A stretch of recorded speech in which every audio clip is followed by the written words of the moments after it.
puissant. Cœur à cœur. Consolation, transformation. Cœur à cœur. Délivrance et joie. Cœur à cœur. Cœur à cœur.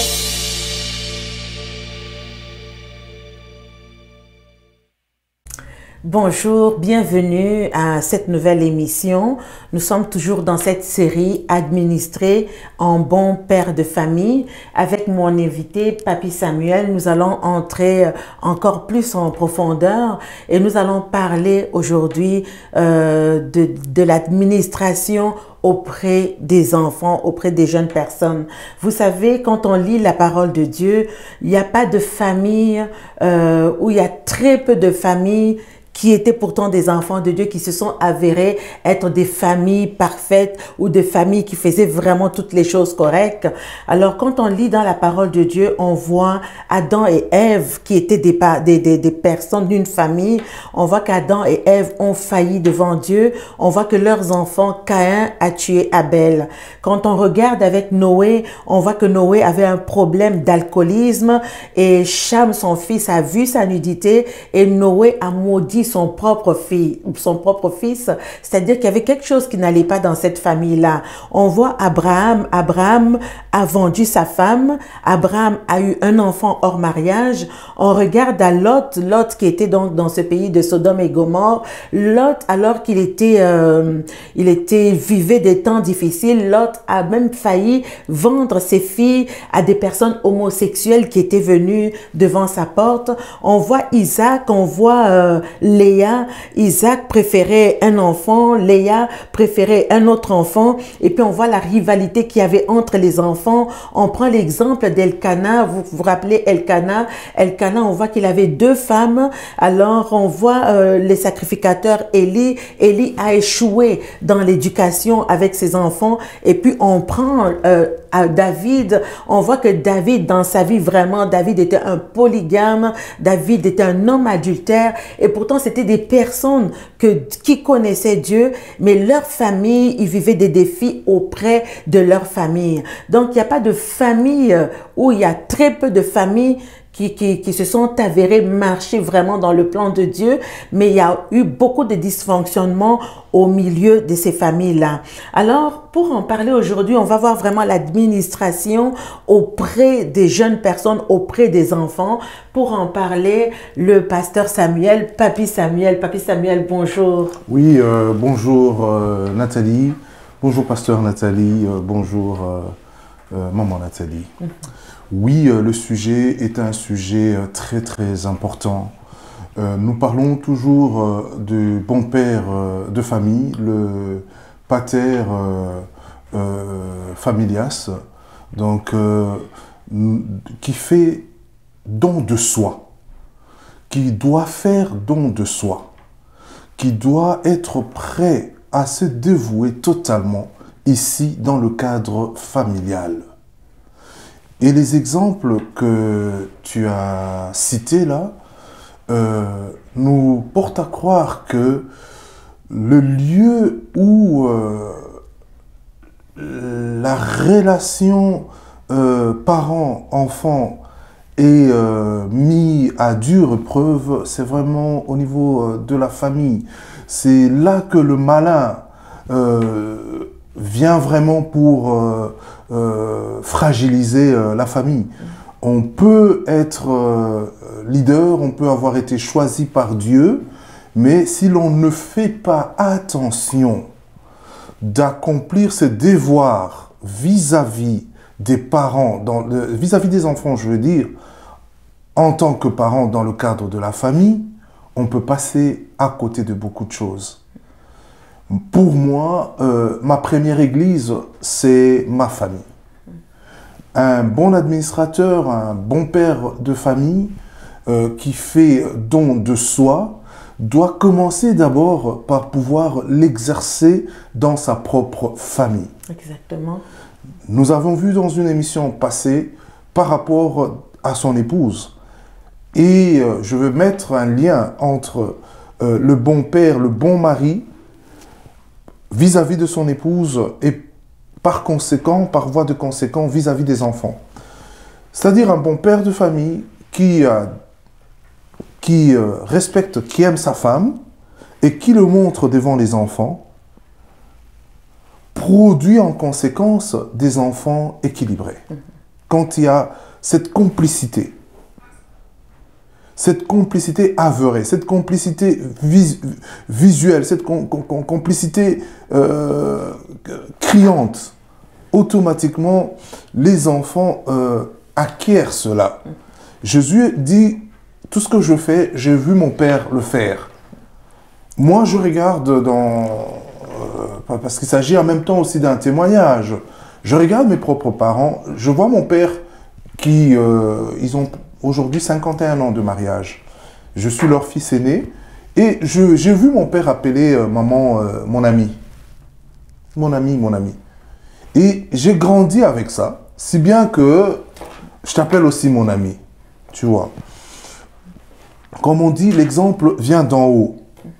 Alors, maintenant, le bon père de famille, si nous pouvons revenir dans chacun des exemples que tu as donnés, et l'on va voir où a été la défaillance. Oui, je prends l'exemple d'Adam et Ève. Tout à fait. Alors, eux, ils ont failli. C'était une famille que Dieu avait établie déjà dans le jardin d'Éden. Oui. On a vu les fruits de leurs entrailles. Caïn a tué Abel. Oui. Et puis, on peut prendre donc tous les exemples. Là, on voit qu'il n'y a pas de famille qui vraiment étaient des familles. Il y a une brèche qui a été ouverte au niveau du péché originel. Oui, Dieu les a tout de suite a réagi, les a fait sortir de leur honte parce qu'ils n'avaient plus cette couverture glorieuse et ils ont continué la vie. Mais continuer la vie avec une brèche qui s'est ouverte dans ce sens-là. Le fils Caïn, je suppose qu'il était le plus vieux, n'a pas appris à adorer Dieu comme il se devait. Et la graine de jalousie est venue tout de suite, mais Dieu est venu pour avertir le père de père. Hein? Justement, je me demande quand cela est arrivé, où se trouvaient les parents. Il doit avoir eu quelque chose encore qui a failli, mais la Bible ne l'explicite pas. On parle de Caïn et Abel dans un extrait où ils doivent déjà présenter des sacrifices à Dieu. L'un le fait parce qu'il était un cultivateur, il le fait avec des fruits et des plantes, mais l'autre le fait parce qu'il était berger, il le fait et son sacrifice est celui qui plaît à Dieu par rapport à Caïn, dont le sacrifice n'a pas plu à Dieu. Finalement, il y a une chicane entre les deux et l'autre tue. Ça reste toujours que Adam devait continuer sa responsabilité en tant que gardien du jardin, même s'ils ont été chassés du jardin, mais en tant que gardien, j'ai aimé dans cette émission, tu as dit que le mot jardin illustre beaucoup de choses. En tant que gardien de la famille, devait, n'est-ce pas, transférer des valeurs. Si ces valeurs sont transférées dans un carcan familial, la parole de Dieu nous dit que apprend à l'enfant des préceptes quand il est encore jeune, de sorte que quand il vieillira, il ne les oubliera jamais. Les préceptes, c'est quoi? Le bon père de famille est celui qui dirige sa famille dans la parole de Dieu, qui occasionne au sein même de la maison le partage de la parole de Dieu. Moi, je me souviens, maman Nathalie, Nat, je me souviens, nous avons éduqué une grande fille qui est mariée aujourd'hui, ta sœur cadette Laetitia. Au cours d'un témoignage, je l'entends sortir. J'avais déjà même oublié cet aspect des choses. Et je me suis senti vraiment béni et flatté pour cette responsabilité accomplie. Laetitia est partie de la maison, elle est arrivée chez nous à 15 ans. Et elle a un beau garçon, Jonathan Labrec, qui est venu demander sa main et ils sont partis chez eux. Alors, mais je l'entends au cours d'un témoignage rappeler cette cellule, ce noyau familial qui faisait que au sein de la maison, chaque matin, avant d'aller vaquer à nos occupations, nous avions un bon 30 minutes de partage de la parole de Dieu. Et Au jour de la semaine, chaque enfant a un jour où il lit cette parole et nous la partageons ensemble. Elle est partie de la maison et plus tard, au cours de son témoignage, elle va rappeler que elle a commencé déjà à être servante de Dieu à partir de la maison. À partir de la maison. Et moi, en tant que responsable de cet enfant, je me suis senti très très béni. Je me suis dit, waouh, voilà un accomplissement en tant que parent. Et donc, le second exemple là, c'est lequel? Après... Alors, le second exemple, c'est Noé. Oui. Il y a eu également une brèche qui a été ouverte. On a vu également Abraham qui a vendu sa femme, Oui. qui a eu un enfant hors mariage. Oui. Il y a également Lot qui a donné ses filles, qui voulait donner parce qu'il y a des personnes, des homosexuels, si je puis m'exprimer comme ça, qui voulaient donc prendre les filles de Lot. Oui. Donc il a failli leur donner. Et voilà. Prenons ces trois exemples. Noé, Abraham, Lot. La responsabilité du bon père de famille, le chef de famille, est d'un niveau élevé. Oui. Le niveau de responsabilité. Parce que le bon père de famille se donne comme Dieu auprès de nous. Le bon père de famille est l'image de Dieu. Alors, Noé, quoique il était celui qui bâtissait l'arche, hein, qui savait que quelque chose allait arriver et qui obéissait à Dieu, mais il n'était pas aussi parfait que cela. Après cette victoire, après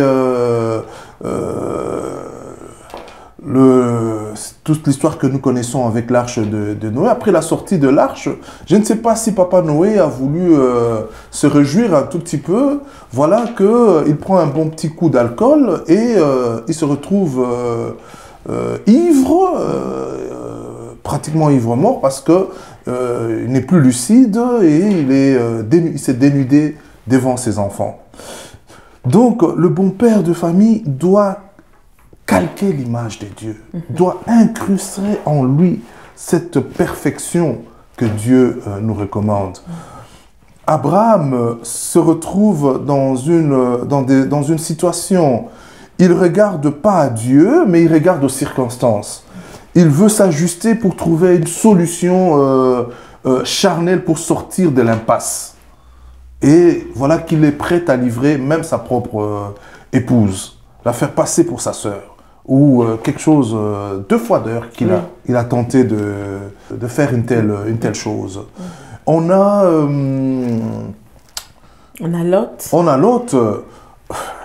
Je ne sais pas si il a pris cet exemple de son oncle, parce qu'il est le neveu d'Abraham. Oui. Si Abraham est prêt à livrer Sarah à d'autres, l'autre, lui, c'est encore pire.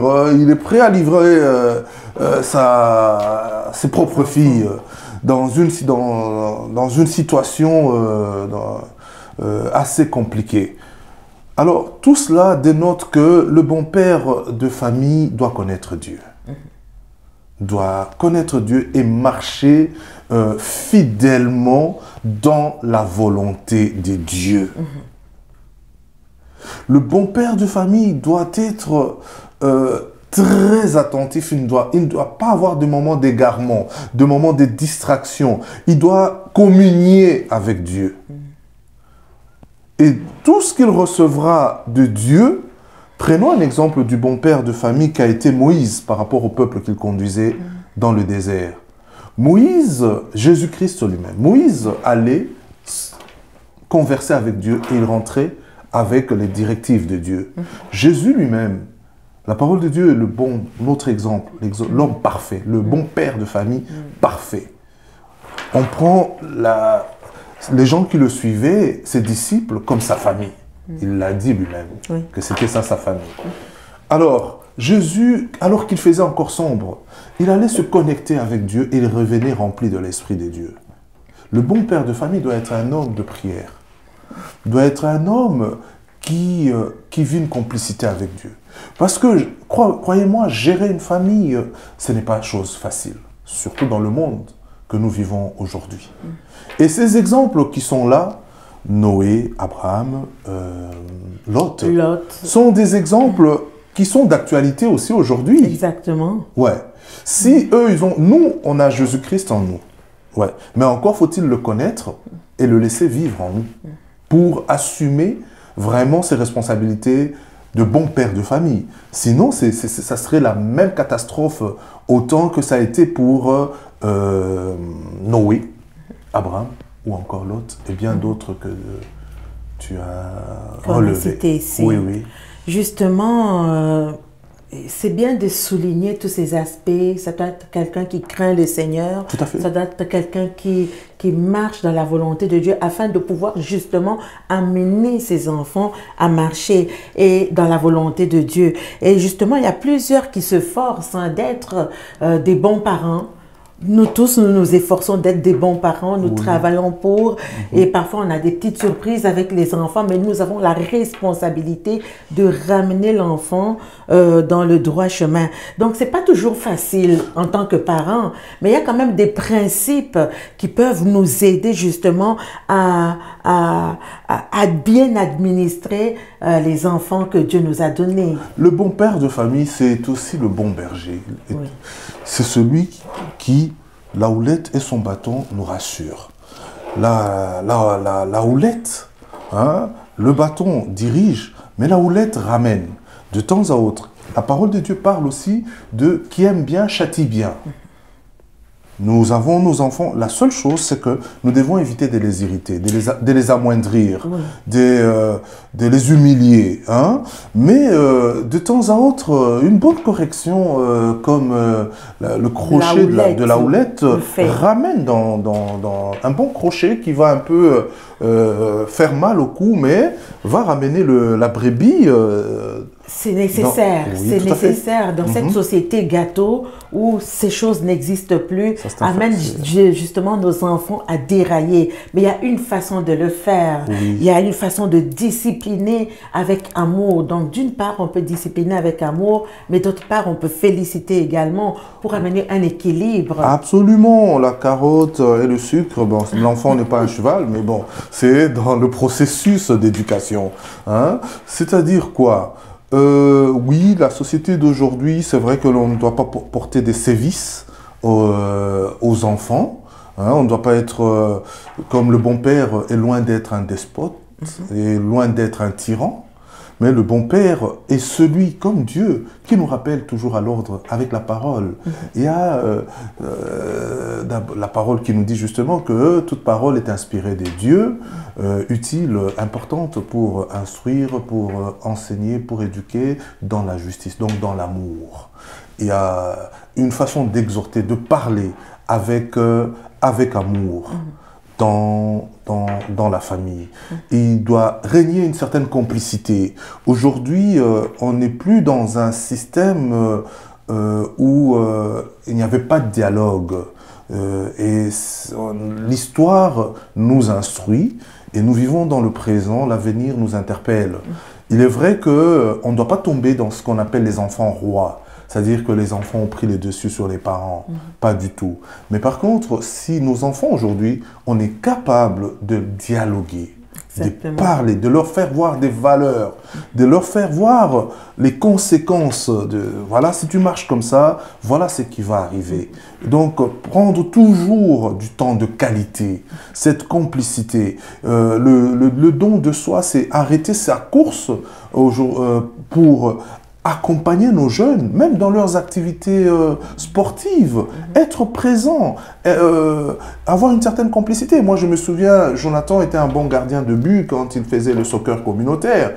Eh ben, j'étais le papa qui l'accompagnait dans tous les parcs pendant l'été. Et parfois, je me souviens que j'ai été aussi gardien de but quand j'étais jeune à l'école. Jonathan était devant son filet et moi j'étais derrière. J'étais le coach en plus de son coach de l'équipe. Et quand il sautait, moi aussi derrière, j'étais comme prêt à aller sur le terrain. Et la cohésion familiale, quelque chose de merveilleux. Je me souviens même que parfois, il n'était pas accompagné que de moi, c'était toi, c'était même ses tantes. Toute la famille. Toute la famille. Un jour, il se transforme en buteur, il marque un but, et bien toute la famille. Toute la tribu entre sur le terrain pour l'ovationner.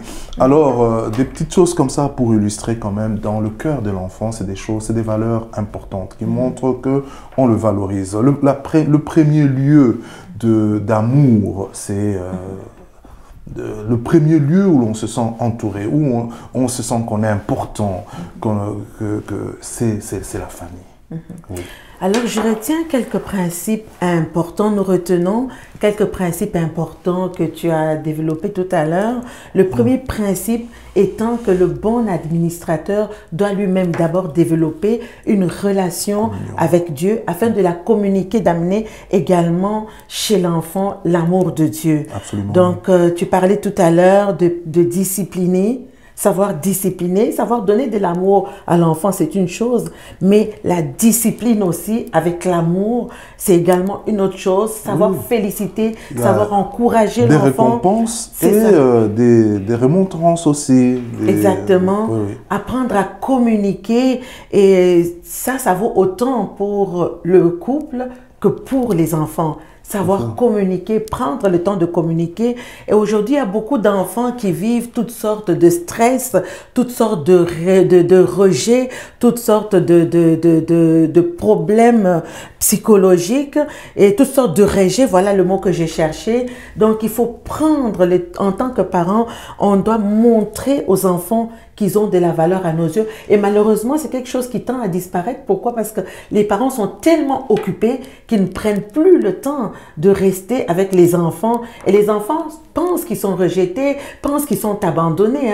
Et il faut vraiment rebâtir ce pont-là. Et vraiment, en tant qu'administrateur, montrer aux enfants qu'ils ont de la valeur à nos yeux et aux yeux de Dieu.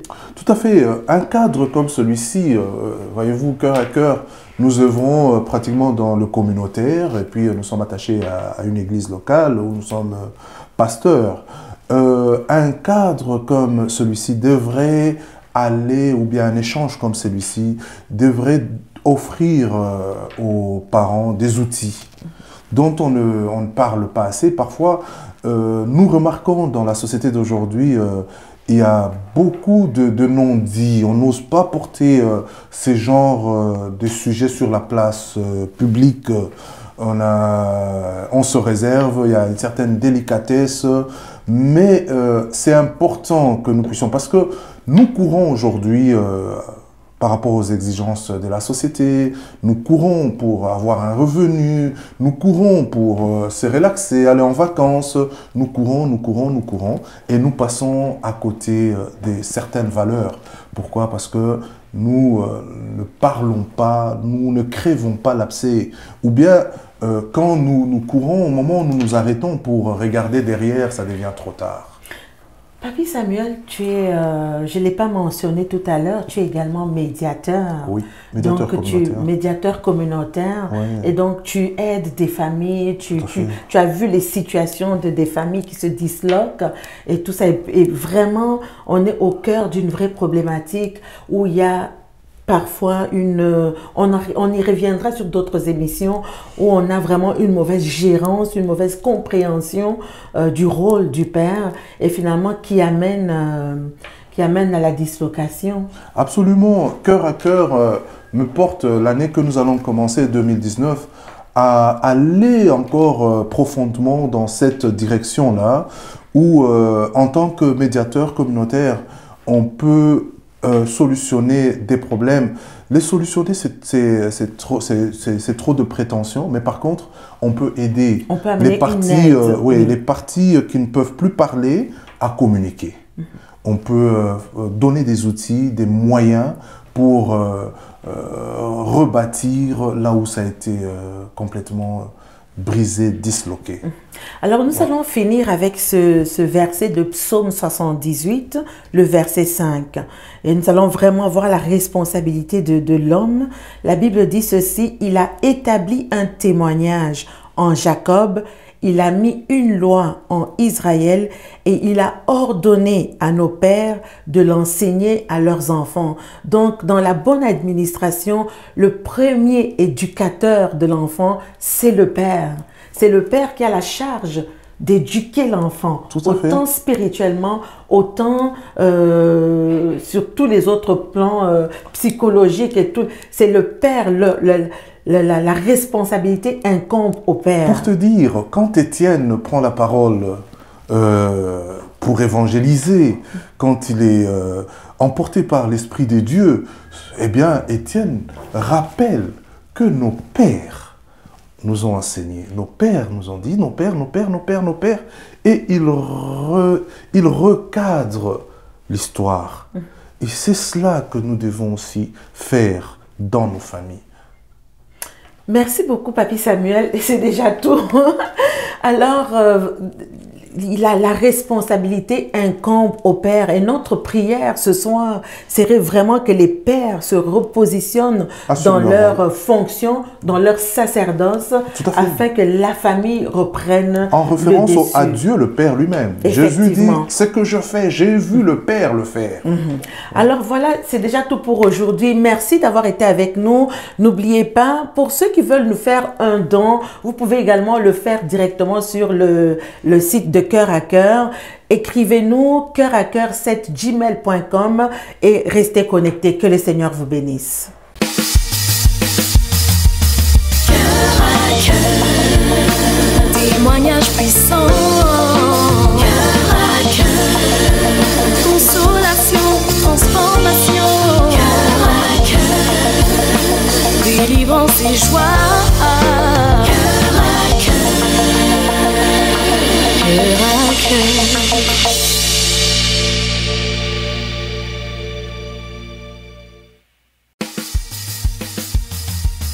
cœur à cœur. Témoignage puissant. Cœur à cœur, consolation, transformation. Cœur à cœur, délivrance et joie. Cœur à cœur,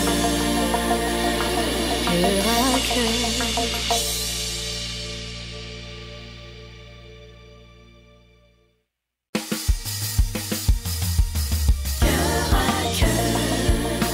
Témoignage puissant. Cœur à cœur, consolation, transformation.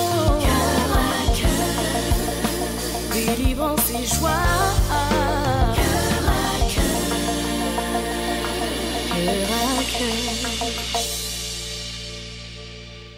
Cœur à cœur, un rendez-vous avec ton présent pour transformer ton futur.